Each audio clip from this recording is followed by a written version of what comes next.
क्या आपने कभी सोचा है कि बिल गेट्स इतने सफल क्यों बने? या फिर बीटल्स दुनिया की सबसे मशहूर बैंड कैसे बन गई?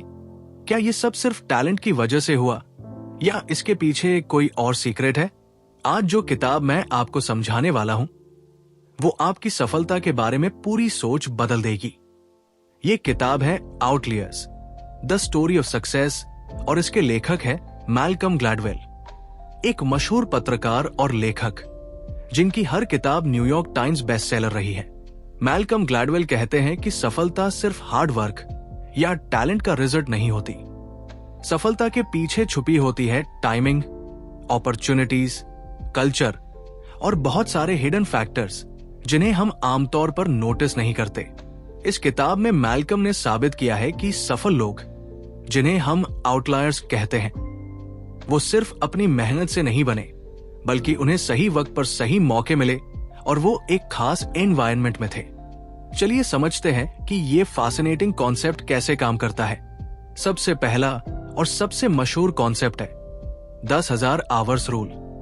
मैल्कम ग्लैडवेल कहते हैं कि किसी भी फील्ड में एक्सपर्ट बनने के लिए आपको लगभग 10,000 घंटे प्रैक्टिस की जरूरत होती है। ये सिर्फ एक रैंडम नंबर नहीं है। मैल्कम ने रिसर्च करके ये निकाला। बीटल्स का उदाहरण लीजिए। जब वो फेमस हुए तब तक वो जर्मनी के हैम्बर्ग शहर में लगभग 1200 लाइव परफॉर्मेंस कर चुके थे। वो दिन में 8 से 8 घंटे बजाते थे। यही उनकी 10,000 घंटे की प्रैक्टिस थी जिसने उन्हें लीजेंड बना दिया। बिल गेट्स की कहानी भी कुछ ऐसी ही है। 1968 में जब कंप्यूटर बहुत रेयर थे, तब बिल गेट्स के स्कूल में कंप्यूटर लैब थी। वो 13 साल की उम्र से दिन रात कोडिंग करता था। कॉलेज जाने तक उसने 10,000 घंटे से ज्यादा प्रैक्टिस कर ली थी। ये मौका हर किसी को उस समय नहीं मिला था। लेकिन यहां एक इंटरेस्टिंग बात है, सिर्फ प्रैक्टिस ही काफी नहीं है। आपको वो प्रैक्टिस करने का मौका भी मिलना चाहिए, और ये मौका हर किसी को बराबर नहीं मिलता। यही आउटलायर्स की पहली लर्निंग है। अब आते हैं दूसरे कॉन्सेप्ट पर, मैथ्यू इफेक्ट। ये नाम बाइबल की एक लाइन से लिया गया है जिसका मतलब है, जिसके पास है उसे और दिया जाएगा। मतलब छोटा सा एडवांटेज भी टाइम के साथ बहुत बड़ा एडवांटेज बन जाता है। कनाडा के हॉकी प्लेयर्स का रियल एग्जाम्पल है। मैल्कम ने देखा कि प्रोफेशनल हॉकी प्लेयर्स में ज्यादातर वो लोग हैं जो साल के पहले 4 महीनों में पैदा हुए हैं, जनवरी, फरवरी, मार्च, अप्रैल में। क्यों? क्योंकि कनाडा में हॉकी का कट ऑफ डेट 1 जनवरी है। मतलब अगर 2 बच्चे एक ही साल में पैदा हुए, 1 जनवरी में और 1 दिसंबर में, तो जनवरी वाला बच्चा 11 महीने बड़ा होगा। 9 से 10 साल की उम्र में ये बहुत बड़ा फर्क होता है। जनवरी वाले बच्चे को सेलेक्ट कर लिया जाता है क्योंकि वो थोड़ा बड़ा और स्ट्रॉन्ग दिखता है। उसे बेहतर कोचिंग मिलती है, बेहतर टीम मिलती है, ज्यादा प्रैक्टिस मिलती है, और यही छोटा सा एडवांटेज उसे प्रोफेशनल बना देता है। ये सिर्फ खेल में नहीं, पढ़ाई में भी होता है। क्लास में जो बच्चे थोड़े बड़े होते हैं उन्हें स्मार्ट समझा जाता है और उन्हें ज्यादा अटेंशन मिलती है। यही एडवांटेज धीरे धीरे स्नोबॉल की तरह बढ़ता जाता है। प्रैक्टिकल इंटेलिजेंस और कल्चरल लिगेसी। मैल्कम बताते हैं कि सफलता के लिए सिर्फ आईक्यू काफी नहीं है, आपको प्रैक्टिकल इंटेलिजेंस भी चाहिए। यानी असली दुनिया में बात रखने की स्किल, लोगों से डील करने की समझ और मौके पहचानने की काबिलियत। उन्होंने 2 जीनियस लोगों की तुलना की, क्रिस लैंगन और रॉबर्ट ओपेनहाइमर।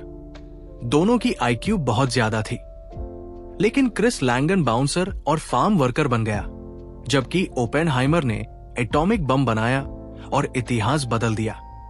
फर्क क्या था? ओपेनहाइमर प्रिविलेज्ड बैकग्राउंड से था। उसे बचपन से सिखाया गया था कि अथॉरिटी से कैसे बात करनी है, मौके कैसे बनाने हैं। क्रिस लैंगन को ये स्किल्स नहीं मिली। मैल्कम ये भी बताते हैं कि हमारी कल्चरल लिगेसी, हमारे पूर्वज क्या करते थे, वो भी हमारी सफलता को प्रभावित करती है। एशियन स्टूडेंट्स मैथ्स में अच्छे क्यों होते हैं? क्योंकि उनके पूर्वज चावल की खेती करते थे, जिसमें बहुत धैर्य और मेहनत चाहिए होती है। ये मेहनत की आदत पीढ़ियों के साथ ट्रांसफर हो गई। टाइमिंग और अपॉर्चुनिटी का रोल। सफलता में टाइमिंग का रोल सबसे ज्यादा अंडररेटेड है।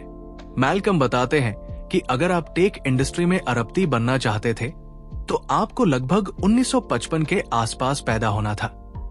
Bill Gates 1955, Steve jobs 1955, Paul Allen 1953। ये कोई कोइंसिडेंस नहीं है, क्योंकि जब कंप्यूटर रेवोल्यूशन आया तब ये लोग बिल्कुल सही उम्र में थे, ना बहुत छोटे ना बहुत बड़े, रिस्क लेने के लिए परफेक्ट टाइम।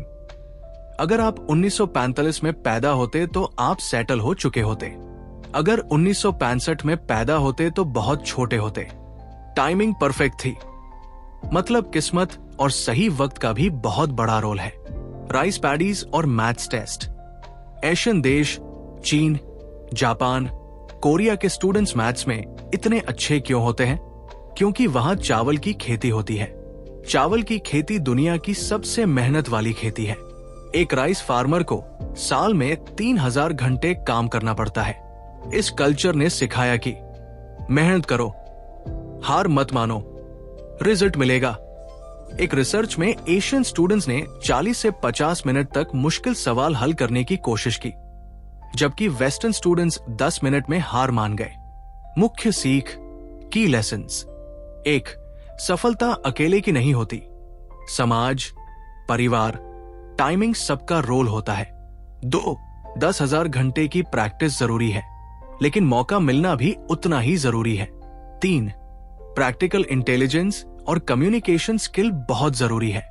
4. अपनी कल्चरल स्ट्रेंथ को पहचानो। 5. मेहनत हर जगह काम करती है। आउटलियर्स हमें सिखाती है कि सफलता कोई जादू नहीं है, इसके पीछे सही समय, सही जगह, सही लोग और बहुत सारी मेहनत होती है। बिल गेट्स या बीटल्स जैसे लोग सिर्फ टैलेंट से नहीं बने, उन्हें मौके मिले और उन्होंने उन्हें पूरी मेहनत से इस्तेमाल किया। ये किताब हमें 2 चीज सिखाती है। ह्यूमिलिटी, क्योंकि हम अकेले कुछ नहीं हैं। होप, क्योंकि हम भी आउटलायर बन सकते हैं।